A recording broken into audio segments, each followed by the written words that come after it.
Alors, l'année 2023 devrait être très bonne, à l'image des années précédentes. Je rappelle rapidement les chiffres des revenus à l'export pour le secteur de l'outsourcing. Donc, en 2021, nous avons réalisé un chiffre d'affaires de 15 milliards de dirhams. En 2022, on était à 16 milliards de dirhams. Et pour 2023, donc le premier semestre montre une croissance supérieure à 15%, avec des chiffres qui avoisinent les 9 milliards pour les 6 premiers mois.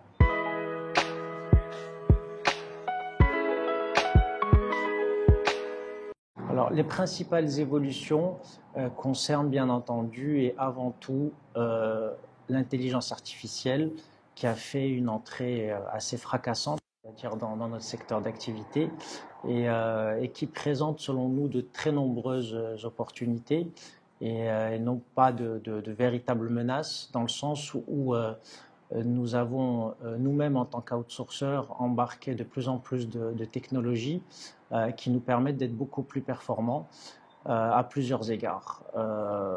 Déjà au niveau des solutions qui sont mises en place pour nos clients, donc on est nous-mêmes devenus intégrateurs de solutions de chatbot, de callbot qui doivent, pour pouvoir bien fonctionner, être alimentés par des experts du métier pour les rendre de plus en plus pertinents.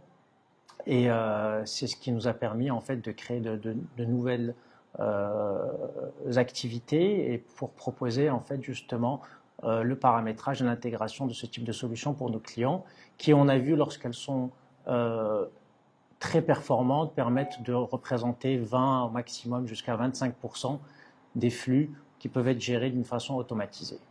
Donc ça veut dire que pour tout le reste, on doit continuer bien entendu à apporter notre expertise et c'est là où un autre type d'intelligence artificielle qu'on met en place et ce qui nous permet d'aller vers ce qu'on appelle des agents augmentés, c'est-à-dire qu'on va nous-mêmes utiliser des solutions qui vont nous permettre de gagner en productivité, de gagner en qualité et en pertinence des réponses qu'on peut apporter. Et c'est en cela en fait que pour nous c'est une véritable opportunité pour justement pouvoir proposer des modèles économiques encore plus optimisés à nos clients. Et on le voit dans différents domaines. Et enfin, il y a aussi tous les outils qui nous permettent de mieux gérer toutes les fonctions support. Comme vous savez, notre métier, c'est produire pour gérer en fait différents types de demandes de la part des clients de nos clients. Mais on a également tout ce qui concerne notamment la qualité, par exemple, la planification, donc qui sont également très consommateurs de nouvelles solutions d'intelligence artificielle qui nous permettent d'automatiser un certain nombre de tâches les plus basiques et d'optimiser celles qui sont les plus complexes.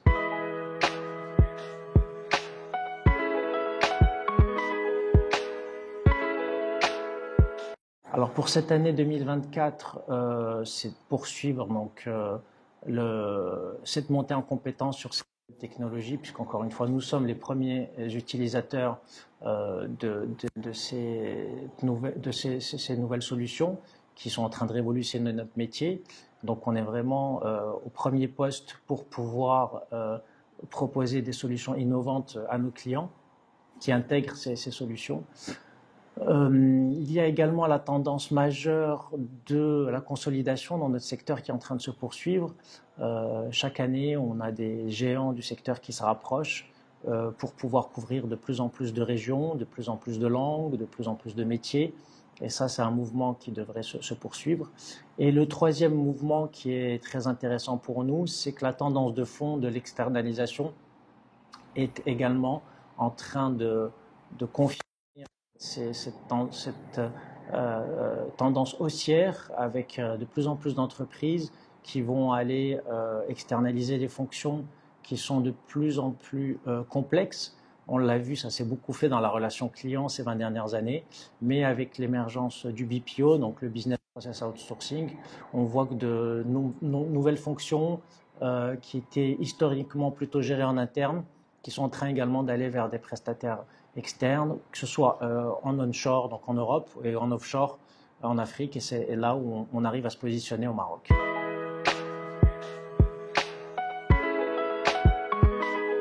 Le premier défi, c'est celui de l'intelligence artificielle, encore une fois, et donc nous sommes en train de le relever en changeant notre métier qui était plutôt orienté vers des solutions humaines et aujourd'hui on est vraiment dans un bundle de solutions humaines et techniques.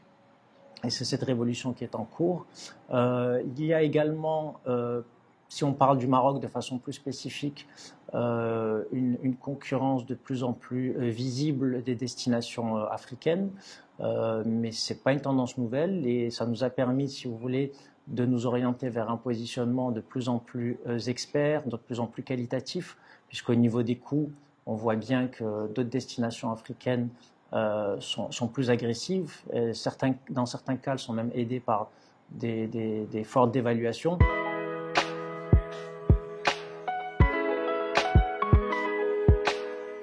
Alors il y a plusieurs axes. Il y a en fait ce qui permet de garder la destination Maroc compétitive. Et c'est vrai qu'on a perdu en compétitivité ces dernières années. Donc là, on est en train de travailler et on a hâte de l'annoncer une nouvelle stratégie relative à notre secteur. Donc on travaille dessus depuis quelques mois avec notre ministère de tutelle qui est donc devenu le ministère de la Transition numérique. Et donc on a imaginé un certain nombre de nouvelles mesures, notamment pour promouvoir et soutenir la création d'emplois et également la formation dont je viens de vous parler. Et donc, ça va être annoncé dans les semaines, aux mois à venir, au plus tard. Il y a également tous les efforts qui permettent de continuer à attirer de nouveaux donneurs d'ordre, que ce soit donc en termes de dispositifs fiscaux, mais également en termes de communication, de ce qu'on doit mettre en place pour continuer à justement mettre en avant le caractère pionnier, innovant de la destination Maroc.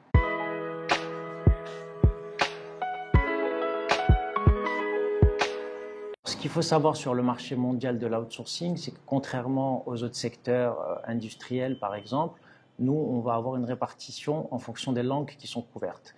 Et le Maroc est bien entendu, historiquement et jusqu'à présent, positionné plutôt sur le francophone, mais également l'hispanophone. Il faut noter que ces dernières années, on a commencé à assister à un mouvement de retour plus important de la diaspora marocaine en Europe qui nous permet de proposer d'autres langues comme l'italien, l'allemand, le néerlandais, l'anglais, etc. Et donc, si vous voulez, aujourd'hui, on garde en fait ce fort positionnement sur le francophone, mais on commence à intéresser également certains donneurs d'ordre européens qui ont besoin de couvrir plusieurs pays. Alors, notre position en Afrique, on est numéro 2 sur le continent. On est numéro 1 sur le francophone et on garde une avance assez considérable puisqu'on a à peu près 50% de part de marché sur le francophone. Et sur les autres langues, pour finir sur une touche positive mais réaliste également, la langue principale de l'outsourcing qui est celle de l'anglais.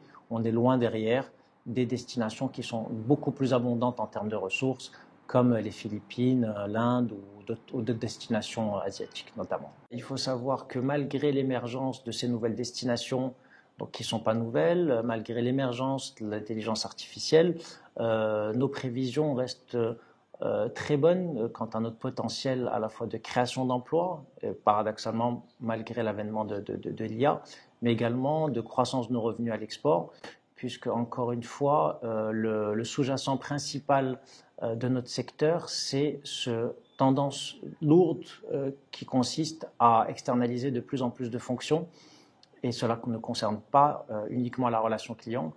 C'est ce qui montre qu'on devrait maintenir en fait une croissance à 2 chiffres sur les prochaines années et avec encore beaucoup d'innovation et de valeur ajoutée qu'on va pouvoir apporter à nos clients.